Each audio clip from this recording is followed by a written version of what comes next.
Hello everyone, hoping everyone is having a good one. If you are new to the channel, end up enjoying today's content, all I can ask you to do is go ahead and hit that like button and red subscribe button as well. You can also follow me on all social medias at BladeMiss, and there you can DM me and ask me basically anything you want. Also, if you have some extra time, I'd appreciate it if you check out all the other content that we do upload daily onto this channel. So we're going to start it off with our ranked season game. Now, we were sitting at 876 rating and my opponent was sitting at 911, so I said to myself, this game is most likely the game to get into World Series. So we're one game away from World Series. Since he's such at a high point differential from us, it'll probably give us the 24 we need.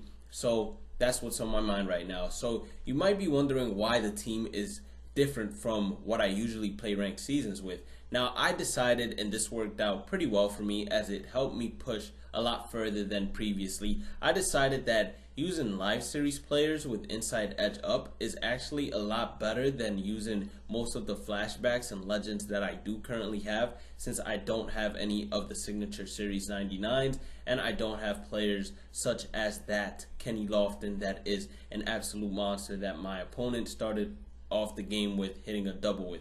Now, this is the Kenny Lofton again, and I just have to say, I need to get my hands on this Kenny Lofton as soon as possible, because it seems that everything he hits is a line drive that drops either right in front of the fielder or it's a line drive that goes in between the gap. And this was, to me, the weirdest fielding animation I think I've seen this entire game. And my catcher went to basically retrieve the ball, and he literally went down and picked up air. The ball was nowhere around where he went down to scoop it up at, and he ended up scoring a run with Kenny Lofton. That's also another great benefit that Kenny Lofton brings. His 98 speed and whatever his stealing is, it's a humongous positive. Now, you might be seeing something a little bit different from our created player, and yes, I switched up his batting stance. I've tried Bryce Harper, I've tried Charlie Blackmon, I've tried basically almost every single batting stance in the books, and I haven't found not one that actually worked for me until this one right here.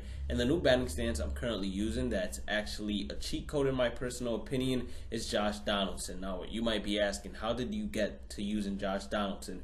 Well, I rip with Josh Donaldson's live series card, so I said, why not just adapt or put his swing on my created player, since I already ripped with his live series card and I'm pretty comfortable with the leg kick, and let's see how I perform. And it turns out that I performed pretty well. I usually hit just like I would hit with the live series Josh Donaldson.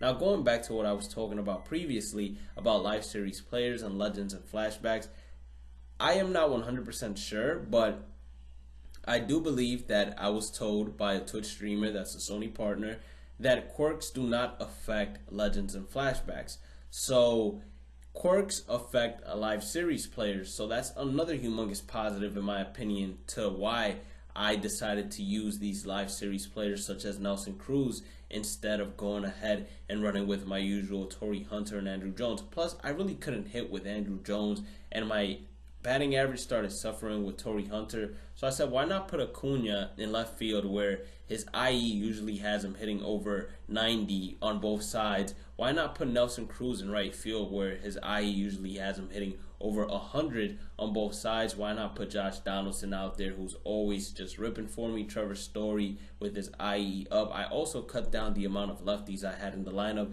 just because whenever there was a left-handed starting pitcher, it was a little bit more difficult for me to get runners on base.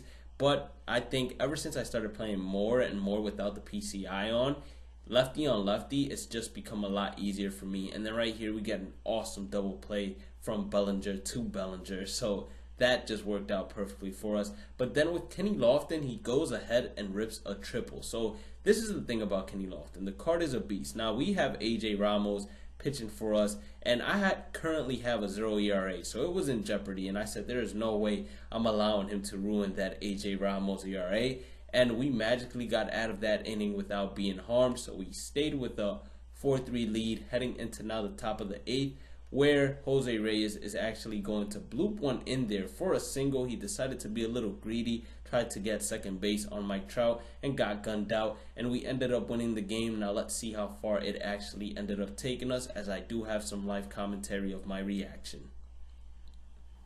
So unfortunately, that game right there only got us up to 898, and that's where we're going to end it at for the World Series push. Unfortunately, I started on the last day to actually push to World Series, and time is running short. I had to take care of some business, go to class, so I won't be able to continue playing. So we're going to call it right there at 898. Would have wished that we would have gotten the 2 extra points, but sometimes things just don't go your way, and you can't hang your head on it. You just have to keep moving forward, so that's what we're going to do. Another reason why I didn't really push the World Series is I've been focused on making solid content for you guys, and Battle Royale brings a lot more viewers than Ranked Seasons does if Ranked Seasons is not debuted. So that's one other reason why I didn't focus too much on Ranked Seasons. But with the Avengers Battle Royale / events series that we have going on, I'm definitely going to be pushing for World Series this upcoming season. So you're going to 100% see it this upcoming season. Anyways, I hope you all enjoyed the content. If you did, make sure you guys hit that like button, red subscribe button. And if you have some extra time, make sure you also go ahead and check out the other dope content that we drop daily on this channel.